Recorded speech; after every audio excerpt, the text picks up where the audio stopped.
वापी इलियारी expressway resettle project जो कि फेडरल गवर्नमेंट का प्रोजेक्ट है, वो बेहद पसंद आया। और पसंद आने के साथ साथ अदनान भाई ने यहाँ कुछ रेजिडेंशियल प्लॉट्स भी परचेज किए जोड़ियाँ। तो अदनान भाई का एक छोटा सा फीडबैक वीडियो लेंगे। अदनान भाई जी, अस्सलाम वालेकुम। मेरा नाम अदनान, मैं इमरान भाई के साथ गया वहाँ पे AVRP, और मुझे जगह बड़ी अच्छी लगी और इन्वेस्टमेंट के हिसाब से बहुत अच्छी है।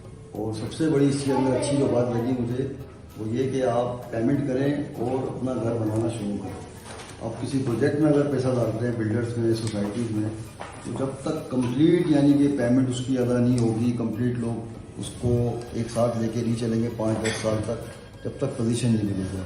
लेकिन इसके अंदर ये अच्छी चीज़ है कि मैंने इमरान भाई को पेमेंट करनी है, गवर्नमेंट के थ्रू मेरा प्लॉट मेरे नाम हो जाएगा और मैं कल चाहूँ वहाँ पे कंस्ट्रक्शन कर सकता हूँ।